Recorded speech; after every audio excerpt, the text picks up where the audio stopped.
What's the real reason every girl in my yoga class suddenly started avoiding me after I got a spray tan? I go to this yoga studio 3 times a week, same time every Tuesday, Thursday, and Saturday. It's this small place with maybe 15 regulars, mostly girls around my age. About 2 months ago, I decided to get a spray tan for my cousin's wedding. Nothing crazy, just wanted to look a little bronzed in the photos. The place I went to seemed legit, had good reviews online. The girl doing it seemed nice enough, asked me what shade I wanted, the usual stuff. The tan looked amazing when I left. Perfect golden color, no streaks, exactly what I wanted. I felt so confident walking into yoga the next day. But something was immediately off. Usually, Emma would wave me over to set up my mat next to hers, but she just gave me this weird look and turned away. I figured maybe she was having a bad day. But then during class, I noticed other girls kept glancing at me and whispering. At first I thought maybe they were admiring the tan, like maybe they wanted to know where I got it done. But their faces looked more concerned than curious. After class, instead of hanging around chatting like usual, everyone packed up super quickly and left. The same thing happened Thursday and Saturday. By the second week, girls were literally moving their mats when I set mine down nearby. Rachel, who I'd been friends with for like 8 months,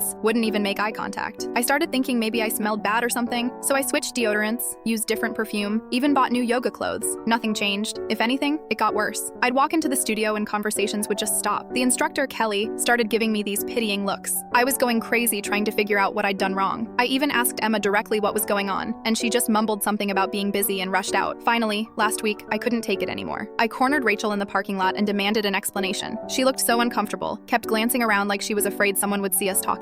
That's when she told me the truth. Apparently, the spray tan place I went to is owned by this guy Trevor, who's the ex-boyfriend of like half the girls in our yoga class. Not just ex-boyfriend either. Turns out this guy was a serial cheater who had dated or hooked up with practically every girl in our friend group over the past 2 years. Emma dated him for 6 months before finding out he was seeing 3 other girls. Rachel had a thing with him that ended when she caught him making out with someone else at a party. But here's the kicker. Trevor had been telling all his friends, including some guys who hang out at the studio, that any girl who came to his spray tan place was basically asking for it. He'd been showing before and after photos of his clients to these guys, making gross comments about their bodies, rating them, the whole disgusting thing. The girls found out when one of the guys felt bad and told his girlfriend, who told everyone else. So when I showed up with an obvious spray tan, they all assumed I knew about Trevor's reputation and had gone there anyway. They thought I was either desperate for his attention or didn't care that he'd hurt all their friends. Nobody wanted to be associated with someone who would support his business after what he'd done to them. The worst part? I had no idea who Trevor even was. I'd just picked the place because it was close to my apartment and had good Yelp reviews. I'd literally never heard of this guy before in my life, but from their perspective, it looked like I was basically giving money to someone who had treated them all like garbage. Once Rachel explained everything, I felt sick. I immediately offered to write bad reviews, report him to whoever handles spray tan licensing, whatever they needed. But the damage was already done. The friend group was basically ruined because they all thought I'd betrayed them, and I'd been walking around for weeks thinking they'd all turned into mean girls for no reason. I switched to a different yoga studio after that.